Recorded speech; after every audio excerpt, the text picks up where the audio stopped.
네, 어제 두 가지 중요한 정책 사안이 있었습니다. 하나는 윤석열 대통령이 국방부 장관 김영현 후보자 지명 그리고 신원식 국가안보실장 임명 이런 인사를 했고요. 외교안보 라인의 인사입니다. 그리고 또 하나는 김경수 전 경남지사를 비롯한 50여 명의 정치인들에 대한 사면 복권이 단행됐습니다. 이 중에 핵심은 아무래도 김경수 전 지사의 복권이 될 것 같습니다. 이 두 가지 문제를 중심으로 정치권 현안 최재성 전 청와대 정무수석과 함께 짚어보겠습니다. 수석님 어서 오세요. 안녕하세요. 예, 먼저 외교안보 라인 교체, 뭐 안보 라인 교체죠. 외교는 뭐 대체로 그냥 외교장관이 그냥 그대로 있으니까요. 어떻게 보셨습니까? 우선은 이제 시기적으로 납득이 좀 안 가죠. 신원식 국방부 장관이 지금 우선 교체될 타이밍이냐? 그럼 뭐 국방부 장관 취임한 지 얼마 안 됐거든요. 네. 그런데 왜 바꾸지? 그러면은 뭐 최근에 문책성 인사도 아닌 것 같고 왜냐하면 최근에 이제 우리 이제 해외 블랙 요원들 명단이 통째로 네. 중국으로 유출되고 뭐 이런 등등의 사건들이 있어서 문책성이냐? 그러면 신원식 장관이 그냥 교체되고 쉬어야 되는데 안보실장으로 갔잖아요. 네. 그러니까 문책성 아니거든요. 예. 오히려 이거는 이제 안보실장으로 갔으니까 훨씬 더 권한이 더 커졌다고 영전이 된 그런 케이스인데 그래서 책임을 묻고 문책성 교체를 해야 될 사람을 이건 오히려 영전을 시키는 이런 거기 때문에 그것도 이상하다. 그러면은 뭐냐? 왜 지금 이 시기에 국방부 장관을 바꾸고 그 국방부 장관을 안보실장으로 올리고 요게 하나 이제 의문이죠. 그래서 네. 타이밍도 내용도 적절치 않은 인사다 이렇게 보여지고요. 네. 그 다음에 이제 경호처장이 국방부 장관으로 가잖아요. 근데 뭐 최상병 사건에서 보지만 경호처장이 이제 등장을 하고 뭐 이러고 있어요. 그리고 이 정부의 아주 실세라고 이제 경호처장이 일컬어지는 이거는 아마 차지철 경호처장이 의외로 처음인 것 같아요. 네. 그래서 적어도 이제 문민정부 들어선 이후로는 이제 군의 이제 위력, 그 군의 위세 이런 것들이 이제 좀 정상화되고 네. 떨어진 거죠.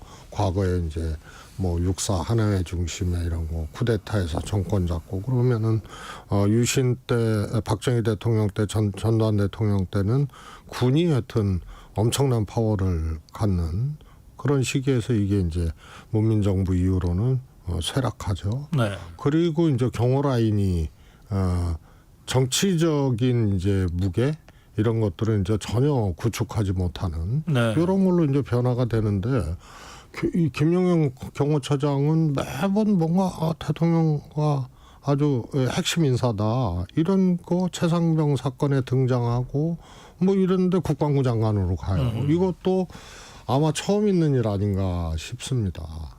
그래서 이런 것들이 조금 정상적인 기준으로는 해석이 좀 잘 안 되는 그런 인사 아닌가 싶고요. 여기에는 저는 두 가지가 작동했다고 봅니다. 예. 김용현의 실질적인 파워, 그리고 군 출신 경호처장으로서 국방부 장관을 해도 된다. 네.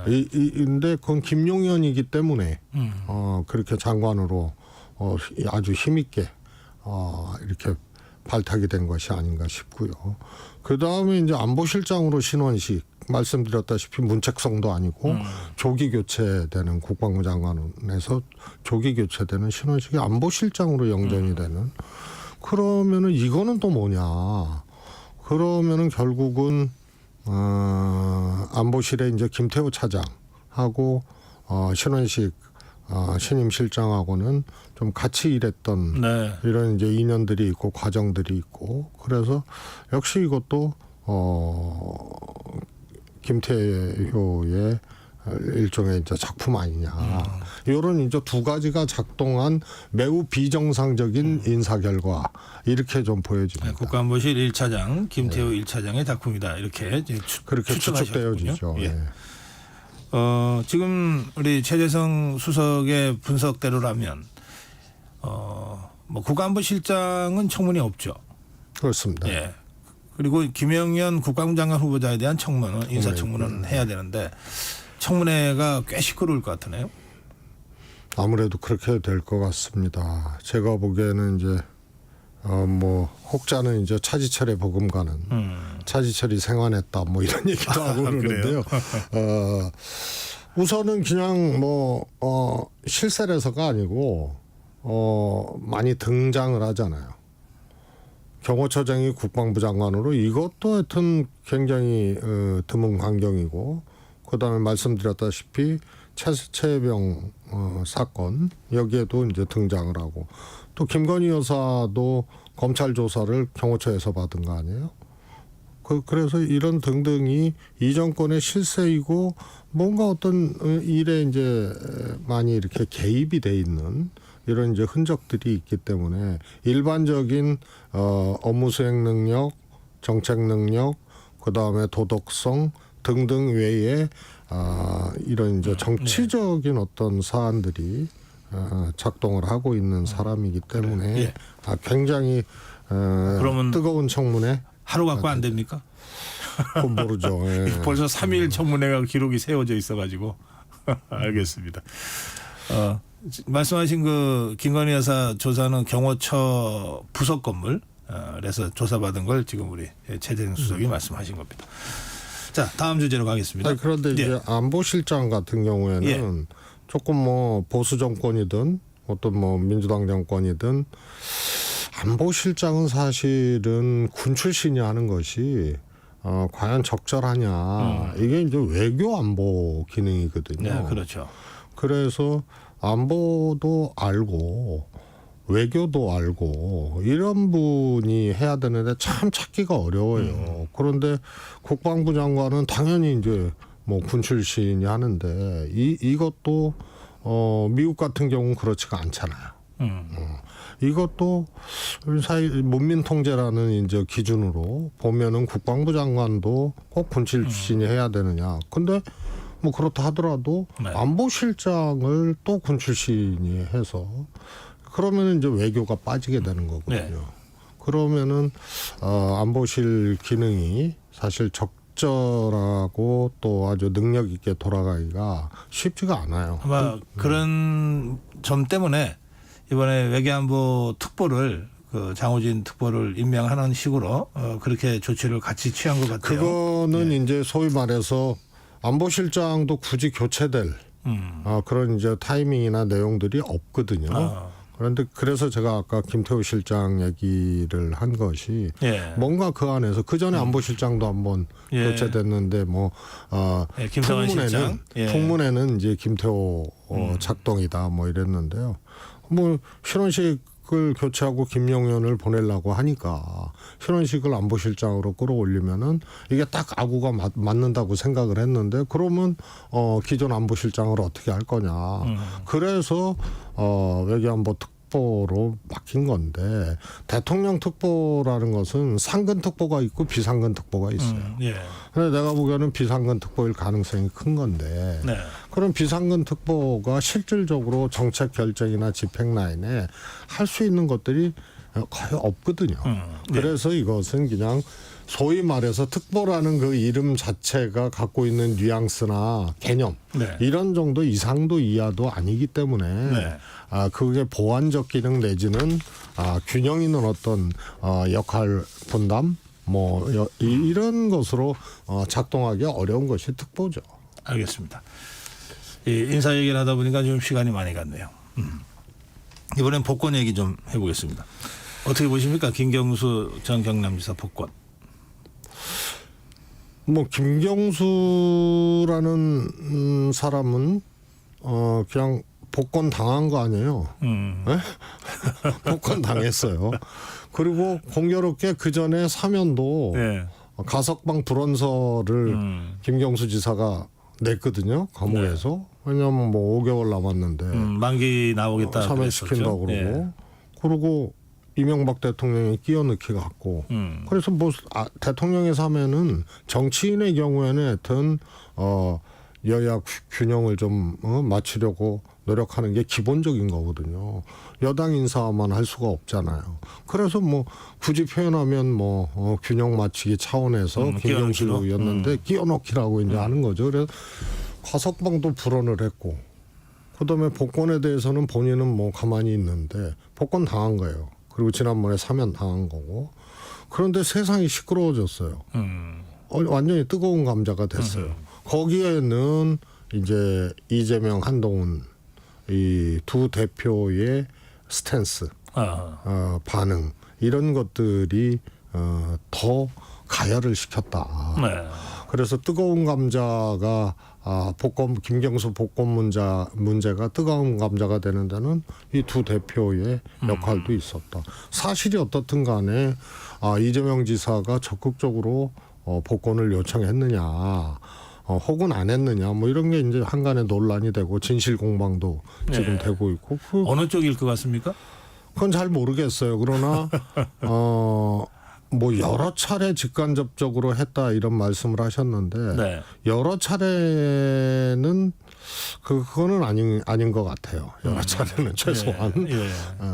그리고 이제 박찬대 원내대표가 내가 했다 그런 거 아니에요. 내가 했다. 그런데 저는 오히려 이제 조금 가늠해 볼 수 있는 포인트가 조국 대표의 이제 부인 네. 배우자이신 정경심 여사의 사면, 그다음에 김경수 지사 복권 이렇게 요청을 했다고 박찬대 원내대표가 얘기를 했거든요. 근데 조국 신당에서는 우리는 정경심 여사의 문제에 대해서 요청한 것도 없고 뭐 또 이렇게 물어온 것도 없고 예. 그렇다라고 입장을 공개적으로 냈어요. 네. 그런데 다른 당이죠. 민주당의 박찬재 원내대표가 했다는 거 아니에요? 정경심 여사도. 그러면 조국 대표나 조국 신당에 최소한 타진은 했어야죠.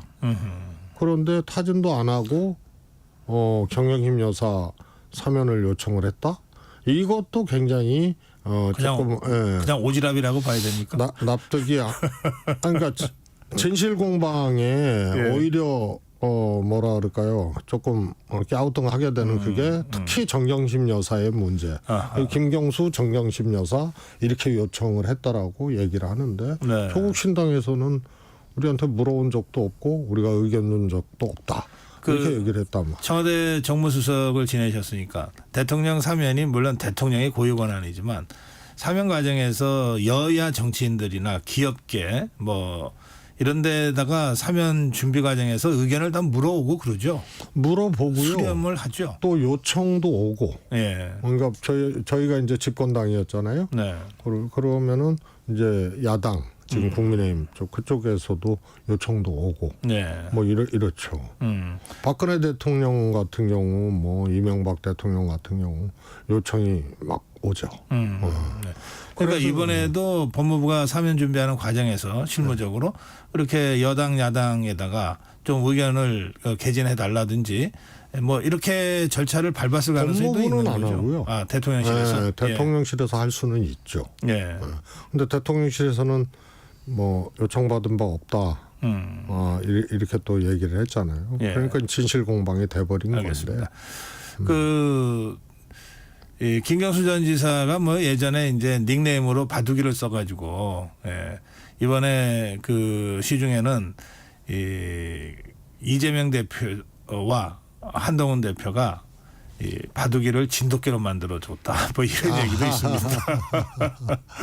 이번 닉네임으로 제가 그 예를 들어서 말씀드렸습니다. 네, 그래서 이제 이재명 대표가 이거를 굉장히 폭발시키는 김경수 복권을 요런 이제 한 존재가 되었던 거고요. 한동훈 대표는 더 이 가열을 시킨 거죠. 김경수 복권 문제를.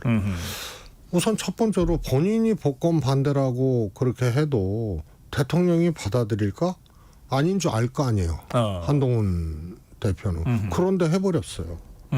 그래갖고 논란이 됐어요. 물론 뭐 민주주의 파괴 사과도 안 했고 뭐 선거사범 뭐 이런 얘기를 했습니다만 뭐 국정농단 박근혜 뭐 전부 마찬가지 아니에요? 사과 안 했고 본인들이 직접 수사하고 또 구속시키고 또 정치인 되고는 또 찾아가서 또 하고 자기 부정의 그림들을 쭉 한동훈 대표도 연출을 했던 사람 아니에요. 그런데 김경수 지사에게만 왜? 그리고 자기가 얘기한다고 대통령이 이거를 번복을 할까? 복권을 안 시킬까? 아니야. 윤 대통령은 그냥 고할 거야. 알 거거든요. 그런데 왜 했을까? 진짜 왜 했을까요? 네. 그래서 제가 보기에는 뭐 이게 표현이 좀 그렇습니다만 한동훈 대표 입장에서는 현재 현상 유지, 대선 경쟁 구도라든가 이런 것들이 현상 유지가 가장 좋은 그런 환경이다 이렇게 보고 있는 것 같아요. 다시 말해서 이재명 대표는 여러 가지 이제 변수가 있고 뭐 소위 사법 리스크라고 하는 변수가 있고 그거를 극복한다 하더라도 사실은 지금 오랫동안 이재명 대표의 일단 지지율이라든가 민주당 지지율이 것이 갇혀 있거든요. 닫혀 있단 말이에요. 그래서 이거는 비호감이나 이런 것들이 굉장히 두텁고 세게 형성돼 있다는 얘기거든요. 그러니까 사실 포텐셜은 한동훈 대표에게 더 있다고 보여지기 때문에 이 현상 변경을 원치를 않는 거죠. 그런데 왜 윤석열 대통령 김경수를 복권시키려고 하지? 이런 이제 의문을 갖게 되는 거죠. 왜 판을 흔들지? 왜 현상 변경을 하려고 하지? 그러면 최소한 한동훈은 안 된다. 이거 확실한 거네. 그런 의심들이 대통령이 자기 복권 반대 의견을 수용을 안 할 것을 알매도 불구하고 한 거죠. 그 만약에 그런 이제 대권 구도 속에서 나온 어떤 선택이라고 하면 그러면 하려면 대차게 해야 되는 거 아니에요? 그냥 한두 번 말해보다가 그냥 결론 나니까 이제 더 이상 얘기 안 하겠다. 이거는 뭐 그야말로 좀 헬레다가 만 거 아니에요? 이거는요. 최소한 저는 그 정도가 아니라고 봐요. 지나간 일이 돼버렸잖아요. 네. 끝난 거 아니에요. 그렇죠. 결과는 끝나고요. 요 며칠 새에 복권 반대. 대통령실에서는 대통령의 고유 권한. 이렇게 연출이 됐단 말이에요. 그리고 지나갔어요. 네. 더 할 게 없어요. 그럼 여기서 나온 결과가 뭐냐. 네. 김경수 복권이라는 현상 변경의 요인들이 아주 뜨겁게 등장을 한 거고 거기에 이재명 대표나 한동훈 대표가 사실은 역할을 해버린 거죠. 결과적으로. 네, 현상 변경의 뜨거운 감자가 이제 등장을 하게끔 된 거고 또 하나는 한동훈 대표 입장에선 윤 대통령하고 나하고는 그냥 유난 갈등 정도가 아니고 이제 죽느냐 사느냐의 정도까지 갔기 때문에 이제 뭐 안 받아들일 거 알면서도 이 현상 변경을 하고자 하는 의도를 의심하기 때문에 나는 이제 그러니까 나 얘기를 가겠다라고 하는 선언이다. 내 길을 가겠다. 이런 거라서 유난 갈등이 이제 현실적으로는 뜨는 해와 지는 해에 이제 소위 말해서 내놓고 이제 자기 정치를 하게 되는 이런 과정으로 전이 되는 분명한 계기가 됐죠. 계기가 됐다. 그런가 하면 이재명 대표는 당원과 함께 환영한다 이렇게 입장문을 냈는데 어떻게 보세요? 그거 내야죠. 내야죠. 예. 그럼 좀 안 내면 좀 그렇긴 하죠. 예. 그럼요. 그럼 당연히 내야 되는 거고 네. 당연히 내신 거라고 보고요. 그리고 당원과 함께가 왜 들어갔는지는 모르겠어요. 그것도 특이하죠. 네, 글쎄요. 보통 이제 그런 일이 있으면은 뭐 환영한다 그러고 그리고 큰 역할을 해주기 바란다. 뭐 이런 정도가 기본 골격인데 당원과 함께가 들어갔어요. 그것도 좀 처음 보는 문장이라서. 네, 알겠습니다. 오늘 우리 최재성 수석이 청와대 정무수석도 지냈지만 국회의원 3선? 4선. 예, 4선에 오랜 정치 경험이 있는데 정치하면서 또 청와대 근무하면서 잘 보지 못했던 장면이 여러 군데서 나왔다. 잘 이해가 안 된다. 이렇게 오늘 주로 논평을 하셨습니다. 여기서 마무리하겠습니다. 네네. 고맙습니다. 감사합니다. 네, 최재성 전 청와대 정무수석이었습니다.